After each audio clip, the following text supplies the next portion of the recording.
All this in 2 square metres. With so much crammed into such a small area, it's impossible to consider this as a serious model railway. No, this is a fun layout. It represents a third generation of my interest in the hobby.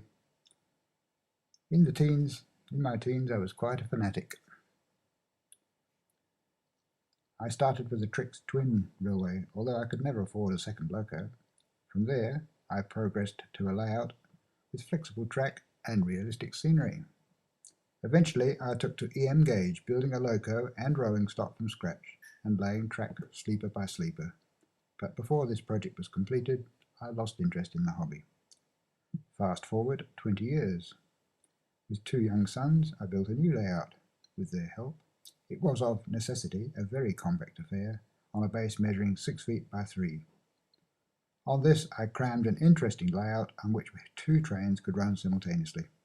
It featured some interesting track work and colour light signals, which were actuated by operation of the points. I built an electronic controller with full inertia and braking simulation. The whole aim was to build a layout that was fun to operate, and this was successfully achieved.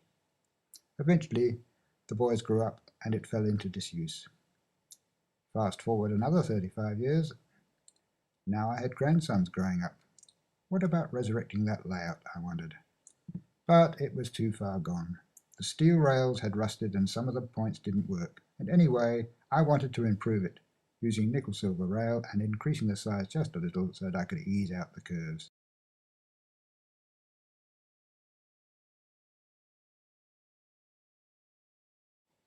So I set about making a proper job of the original. In order to make it readily portable, it's supported on a fabricated steel frame on casters and pivoted in a way that allows the top to swing into the vertical. This greatly simplifies access to the underboard wiring and point motors. Transformers are housed beneath the scenery, and the control board is housed in a drawer that slides so that it retracts under the top. With logos and stock removed, the whole layout can be folded up, covered with a dust sheet, and rolled through doorways. Pico streamlined track was laid on a thick cork underlay. The original colour light signals were reused, and so were the controllers. Again, the signals accurately reflect the chosen route. The control panel slides out from beneath the frame. It contains the point switches, 2-way toggles plus a push button to actuate, isolating switches for parts of the tracks at the 2 stations, and 2 controllers which can be switched to either or both of the circuits.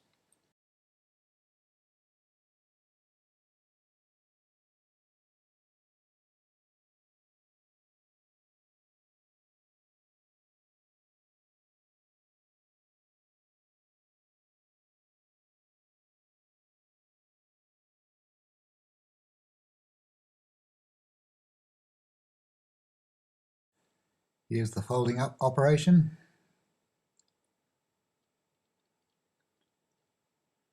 View of the underside showing the transformers, point motors,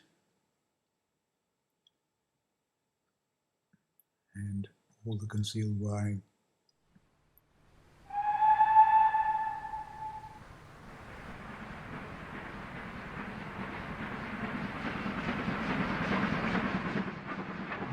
And here's what it looks like when it's all working.